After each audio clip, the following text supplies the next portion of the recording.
तो अब international transfer pricing की प्रॉब्लम पर मज़ीद बात करते हैं। जैसे कि अभी तक हम अपनी लास्ट वीडियो में ये देख चुके हैं कि पाकिस्तान स्पिनिंग डिवीजन के लिए हमने 140% ऑफ फुल कॉस्ट को ट्रांसफ़र प्राइस रख के और मार्केट प्राइस को ट्रांसफ़र प्राइस रख के तो इस डिवीजन के लिए आफ्टर टैक्स ऑपरेटिंग इनकम को कैलकुलेट कर लिया था, जिसमें हमने वर्किंग्स ये की थी कि रेवेन्यू को कैलकुलेट किया था ट्रांसफर प्राइसिंग की बेसिस पर, और इसी तरह से मार्केट प्राइस को बेस रख के एज अ ट्रांसफर प्राइस हमने रेवेन्यू को कैलकुलेट किया था। और ये जो तमाम हमारे पास करेंसी दी गई थी उसको हमने टकाज में कन्वर्ट किया था 1.3 से डिवाइड करके। अब क्या करना है कि बंगला डेनिम डिवीजन के लिए हमने इसी तरह आफ्टर टैक्स ऑपरेटिंग इनकम को कैलकुलेट करना है। तो इसके लिए भी हम क्या करेंगे कि सबसे पहले डिवीजन का रेवेन्यू कैलकुलेट कर लेंगे, जिससे हमने पहले किया था। तो डिवीजन के रेवेन्यू के लिए हम क्या करेंगे कि यहाँ पर 1000 मार्केट प्राइस दी गई है और ये कहा गया है कि 200,000 पाउंड्स जो हैं वो बन रहे हैं यॉन के। और साथ ही साथ एक और इंफॉर्मेशन भी दी गई है कि 2 यॉन लगते हैं, 2 पाउंड यॉन के लगते हैं 1 मीटर ऑफ डेनिम बनाने के लिए। तो इसका क्या मतलब हुआ, हम यहाँ पे इस तरह कैलकुलेट कर लेते हैं कि अगर 200,000 टोटल आउटपुट है और एक आउटपुट बनाने के लिए मतलब 2 यॉर्न लगते हैं, 2 पाउंड यॉर्न लगते हैं 1 मीटर डेनिम को बनाने के लिए, तो हम इसको डिवाइड कर देंगे 2 से, क्योंकि 2 यॉर्न लगते हैं, तो ये हमारे पास आ जाएगा 100,000 डेनिम। अब मतलब क्या हुआ कि 1 लाख डेनिम का कपड़ा बनता है और जिसकी जो सेल प्राइस है वो है 1000 रुपीज, सॉरी 1000 BDT बांग्लादेशी टका, जो हमें क्वेश्चन में गिवन है।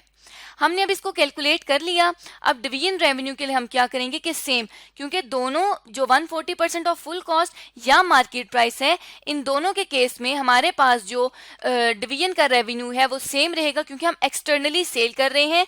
जबकि पाकिस्तान डिवीजन में हमने क्या किया था कि रेवेन्यूज को चेंज किया था, क्योंकि पाकिस्तान स्पिनिंग डिवीजन जो था वो सेलिंग डिवीजन था, इसलिए जो ट्रांसफर प्राइसिंग का इम्पैक्ट आना था वो डिवीजन के रेवेन्यूज पर आना था। लेकिन बांग्लादेशी डेनिम डिवीजन में ऐसा नहीं है, क्योंकि ये रिसीविंग डिवीजन है या परचेजिंग डिवीजन या बाइंग डिवीजन है, इसलिए इसका जो इम्पैक्ट है वो इसके रेवेन्यू पर नहीं बल्कि इसकी कॉस्ट पर आएगा, क्योंकि जो ये खरीदेगा वो इसको कॉस्ट पड़ेगी।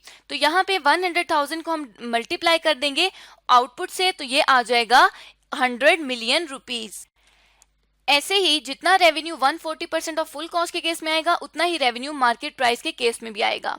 नेक्स्ट क्या करना है, नेक्स्ट हमने इसमें से लेस करनी है ट्रांसफर इन की कॉस्ट, जो कि पिछले जो स्पिनिंग डिवीजन है उससे हमें रिसीव हुई है, जो कि पाकिस्तान डिवीजन से रिसीव हुई है।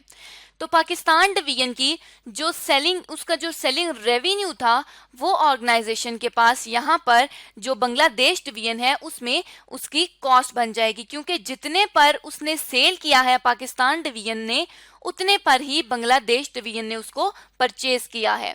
इसलिए इसकी जो ऊपर वाले की जो पाकिस्तान डिवीजन का रेवेन्यू होगा वो इस डिवीजन की सेल्स होंगी, सॉरी वो बंगला डेनिम डिवीजन की परचेज होगी। तो यहाँ पर ट्रांसफर इन कॉस्ट को हमने मेंशन कर दिया। साथ ही साथ क्वेश्चन में और फर्दर इंफॉर्मेशन प्रोवाइड की गई है कि बंगला डेनिम पाकिस्तान डिवीजन से रिसीव करने के बाद कुछ फर्दर प्रोसेसिंग करता है, जिस प्रोसेसिंग की कॉस्ट 300 पर मीटर है। तो टोटल मीटर्स कितने प्रोड्यूस हुए थे 100,000 और पर मीटर कॉस्ट है 300 रुपीज की। तो यहाँ पे अब हम क्या कर देंगे कि डिवीजन की प्रोसेसिंग कॉस्ट को भी लिख देंगे। जब हम इसको कैलकुलेट करेंगे तो ये हमारे पास दोनों डिवीजन्स के लिए सेम आ जाएगी, क्योंकि फर्दर प्रोसेसिंग दोनों कॉस्ट में दोनों ट्रांसफर प्राइसिंग की सूरत में सेम आ जाएंगी, क्योंकि जब 140% ऑफ फुल कॉस्ट के थ्रू जब चीज़ें ट्रांसफर की गई हैं तब भी डिवीजन पर इतनी ही प्रोसेसिंग कॉस्ट लगी है, और जब मार्केट प्राइस के थ्रू की गई है ट्रांसफर तब भी इतनी ही कॉस्ट लगी है। तो अब क्या होगा कि जब हमने इन दोनों में से जब हमने डिवीजन रेवेन्यू में से इन दोनों कॉस्ट को लेस करना है तो हमारे पास डिवीजन की ऑपरेटिंग इनकम आ जाएगी। उसके लिए हम क्या करेंगे कि इसमें से इन दोनों कॉस्ट को लेस कर देंगे, जो कि ट्रांसफर इन की और डिवीजन की प्रोसेसिंग कॉस्ट है। तो ये हमारे पास जो ऑपरेटिंग इनकम आ जाएगी वो आ जाएगी 28 मिलियन रुपीज की। इसी तरह से यहाँ पर भी इन दोनों कॉस्ट को लेस कर देंगे तो ये हमारे पास आ जाएगी 12 मिलियन रुपीज की। अब यहाँ पर ऑपरेटिंग इनकम क्यों कम आई है, क्योंकि यहाँ पर ट्रांसफर इन कॉस्ट ज्यादा थी, क्योंकि ट्रांसफर की जा रही थी मार्केट प्राइस पे, फुल कॉस्ट पे नहीं, और मार्केट प्राइस जो थी वो 140% ऑफ फुल कॉस्ट से ज्यादा थी। अब क्या करना है कि डिवीजन का ऑपरेटिंग इनकम तो हमने कैलकुलेट कर ली है, लेकिन नेक्स्ट क्या करना है कि टैक्स कैलकुलेट करना है। अब पाकिस्तान डिवीजन के लिए हमने 30% टैक्स रेट लिया था, क्योंकि पाकिस्तान डिवीजन का टैक्स रेट 30% था और बांग्ला डेनिम डिवीजन का टैक्स रेट 25% है, इसलिए हम इसको इनकम टैक्स इस पे जो लगाएंगे वो हो जाएगा 25% का।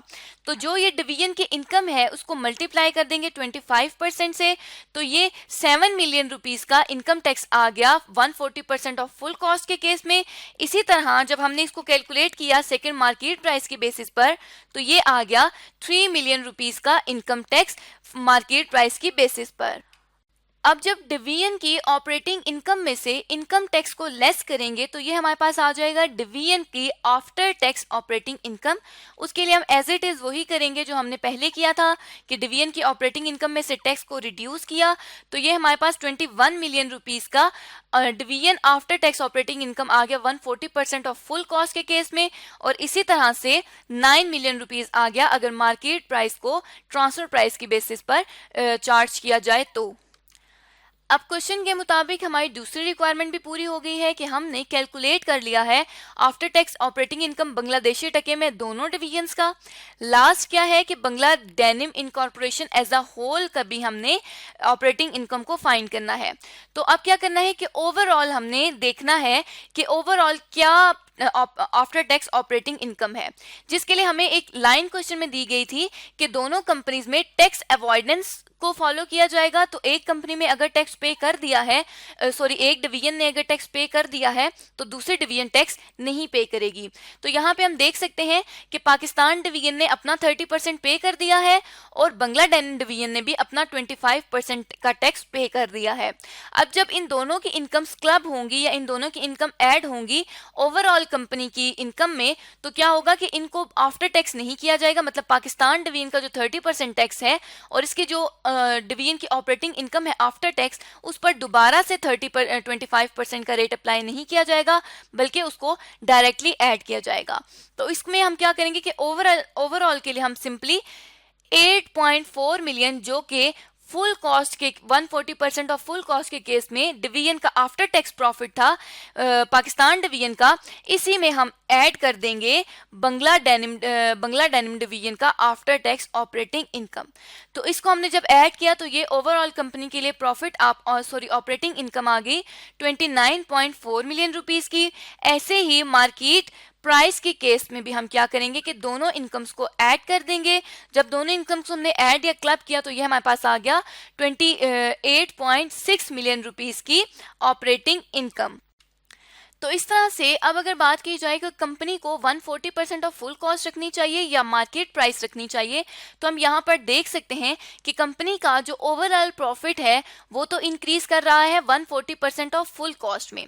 लेकिन अगर डिवीजन्स को देखा जाए कि डिवीजन्स कौन कौन सी ट्रांसफर प्राइसिंग को रखें, तो यहाँ पर पाकिस्तान डिवीजन को मार्केट प्राइस रखना चाहिए अपनी ट्रांसफर प्राइसिंग में, और जो बांग्ला डेनिम डिवीजन है उसको हम देख सकते हैं कि उसका जो ऑपरेटिंग इनकम है वो ज्यादा आ रही है 140% ऑफ फुल कॉस्ट के केस में। तो बांग्ला डेनिम डिवीजन को 140% ऑफ फुल कॉस्ट को अपनी ट्रांसफर प्राइसिंग रखना चाहिए। अब यहाँ पर ये क्यों आ रहा है कि क्योंकि Bangla denim division purchasing division है और परचेजिंग डिवीजन ये चाहता है कि उसे जितनी ज्यादा कम से कम कॉस्ट मिलेगी उतना उसका प्रॉफिट ज्यादा होगा, इसलिए यहाँ पर 140% ऑफ फुल कॉस्ट के केस में प्रॉफिट ज्यादा है। और जबकि सेलिंग डिवीजन का ये होता है कि उसको ज्यादा से ज्यादा रेवेन्यू मिले। तो यहाँ पे हम देख सकते हैं कि मार्केट प्राइस के केस में ज्यादा रेवेन्यू मिल रहा है।